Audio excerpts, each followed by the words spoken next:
का हो आ गइला लोग फेर ओ घड़ी के भोर नहीं के पराइल अभी। ओ घड़ी तो हमरा दादा के करेज पे बिजली गिरैले रहो कि गुजरी गइलन।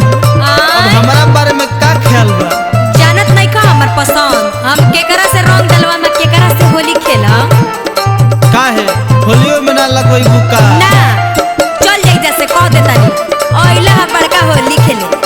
ओ हमरा से ना लगोई बु? ना हमरा के ऑर्डिनरी बुझताड़ो, हमरा के उहे रंग लगाई है। के अच्छा तो सुनल चाहता रो? बताओ तनी मुड़ी झट के आओ।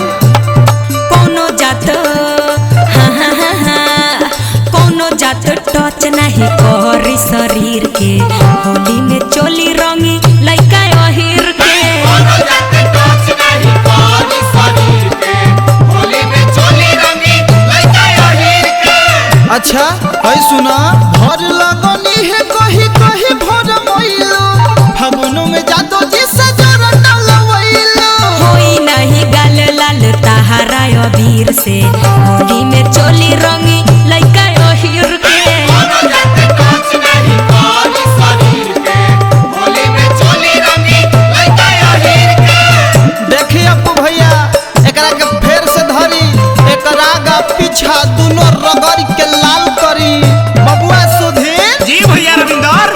देखा कवि जी के है, मुन्ना मुस्कान जी के, आ भैया राकेश के देखो, भाई बुटन बदमाश के देखा तो लोग के नु इनके लगे मुंह पर तो 32 बजल बा। मिलो ताके मौका फायदा उठा लो होली में बाहिर आहिर से करवा लो। मिलो ताके मौका फायदा उठा लो होली में बाहिर आहिर से करवा लो। कोनो जात टच नहीं करी शरीर के, होली में चोली रंगी लइका अहिर के। कोनो जात टच नहीं करी शरीर के, होली में चोली रंगी लइका अहिर के। काहे हमारा से ना लगोई बु? हमार पिचकारी पसंद नहीं खे।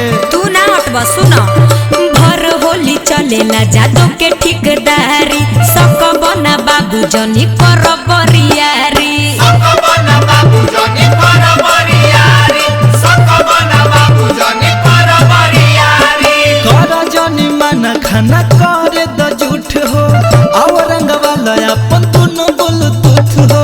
तू ही भइल बड़ा रंगे वाला, तारा समझ नहीं खियावत, हम जादू जी के बानी। कर जनी चुन है ऐसे घर जनी छाव हो, का? हमें पपटकी के बनाई दे हम हो। जैसे आइल बड़ा वैसे चली जा तू फिर के, होली में चोली रंगी लइका अहिर के। कोनो जात टच नहीं करी शरीर के, होली में चोली रंगी लइका अहिर के। कोनो जात टच नहीं करी शरीर के, होली में चोली रंगी लइका अहिर के।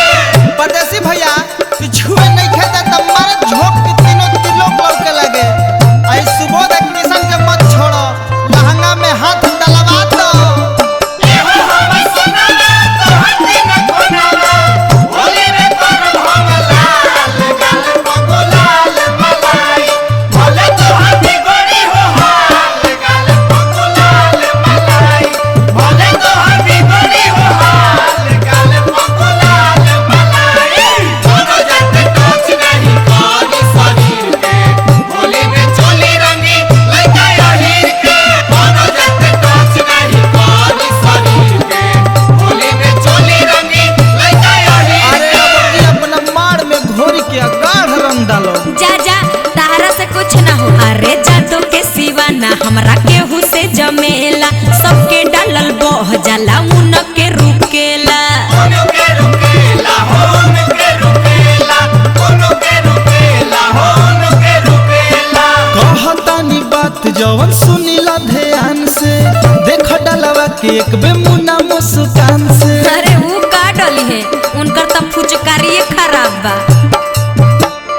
रॉक्स रविंदर से रंग डलवइबो, 3 महीना में लइका खेलइबो। उहे हमर बूझे जवनिया के पीर के, होली में चोली